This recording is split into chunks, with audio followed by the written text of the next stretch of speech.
So called media के लोग हैं वो तो इसको ऐसे रिपोर्ट कर रहे हैं जैसे कि अफगान तालिबान आए, सारी बाढ़ उखाड़ के लपेट कर ले गए और पाकिस्तानी फौजी तालियां बजा रहे थे। ऐसे तो इंटरनेशनल मीडिया ने भी रिपोर्ट नहीं किया। उन्होंने बड़े मोहतात अंदाज में इस वाकये को रिपोर्ट किया है कि वहां पे कुछ हुआ है और अभी तक हो रहा है। वो क्या हुआ है जो अब तक हो रहा है, मैंने कुछ अस्करी जराए से मालूमात इकट्ठी की हैं, कुछ ऑफिशियल चीजें हैं और कुछ अफगानिस्तान से रिपोर्ट्स आई हैं। ये मैं आपके साथ शेयर करूंगा मुकम्मल तौर पे कि बाढ़ के साथ एक्चुअली क्या हुआ। दूसरा मामला जो है वो एक तब्दीली का जनाजा निकाला है इमरान खान साहब के एक साथी ने, करीबी साथी हैं, बहुत पुराने साथी हैं। तब्दीली का उन्होंने बड़े धूमधाम से जनाजा निकाल दिया है। वो मैं आपको बताऊंगा कि शाह फरमान ने क्या फरमान जारी किया है। उसके अलावा एक और खबर है, मियां नवाज शरीफ साहब के बारे में मरियम नवाज साहब ने एक ट्वीट किया, बड़ा मजेदार ट्वीट है और इसके ऊपर एक रद्द-ए-अमल है, मैं आपके सामने रखूंगा। लेकिन सबसे पहले तो ये देखें कि ये फेंस है क्या। ये फेंस लगाई जा रही है ड्यूरेंट लाइन पे, और ड्यूरेंट लाइन जो है वो बहुत लंबी है पाकिस्तान और अफगानिस्तान के बीच में। ये पाकिस्तान की किसी भी मुल्क के साथ एक लंबी तरीन सरहद है जिसको हम ड्यूरेंट लाइन कहते हैं।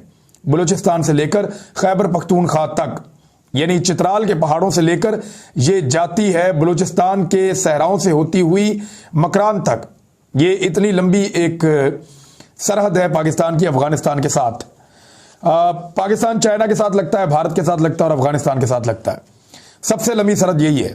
अब इसमें जो बलूचिस्तान के साथ वाला इलाका है, पाकिस्तान का जो बलूचिस्तान का सूबा है और उधर अफगानिस्तान है, इस पे जो फेंस लगी है वो 97% मुकम्मल है। सिर्फ 3% ऐसा इलाका है जहां पे रह गई है, यानी बलूचिस्तान में 97%, 3% रह गई है। खैबर पख्तूनख्वा में 91% और 9% रह गई है, लगभग 10% आप कह लें। तो दोनों जगह पे ज्यादातर काम मुकम्मल हो चुका है। अगर आप एवरेज निकाल के देखें, 6-7% बाकी रह गई है और वो भी जल्दी मुकम्मल हो जाएगी।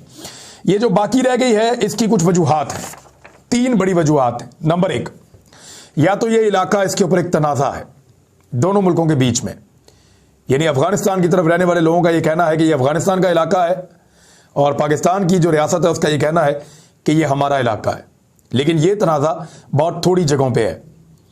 दूसरी वजह, इलाका बहुत मुश्किल है और वहां पे फेंस को लगाने में बहुत टेक्निकल मदद चाहिए, बड़ा दुश्वार गुजार इलाका है, वहां पे सामान पहुंचाना बहुत मुश्किल है और इसलिए वहां देर लग जाती है और स्लो काम चलता है। दूसरी वजह यह है।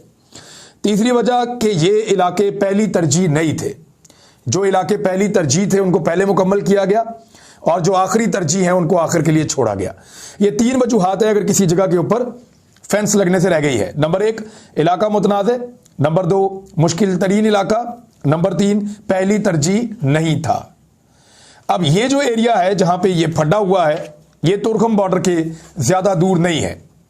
उस तरफ अफगानी रहते हैं, इस तरफ पाकिस्तानी रहते हैं, दोनों तरफ कबायली इलाके हैं, एक जैसी जबान बोलते हैं।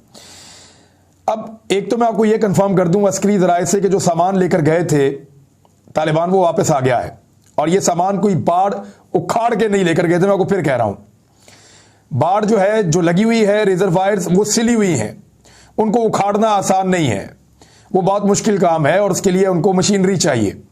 हाथों के साथ आप उसको उखाड़ भी नहीं सकते और अगर मशीनों के साथ ये उखाड़ेंगे तो उसके लिए बहुत विजुअल बनेंगे और वो चीजें सामने आनी चाहिए, जबकि वहां लड़ाई भी हो सकती है। थोड़ा अर्सा पहले भी लड़ाई हुई थी और यहां पे मुतवातर लड़ाई होती चली जा रही है कबायली इलाकों के अंदर। जब जब पाकिस्तान की फौज मुख्तलिफ इलाकों में ये फेंस लगाती है, पाकिस्तानी फौज की शहादतें भी हुई हैं और दूसरी तरफ भी हमला करके पाक फौज ने नुकसान पहुंचाया है।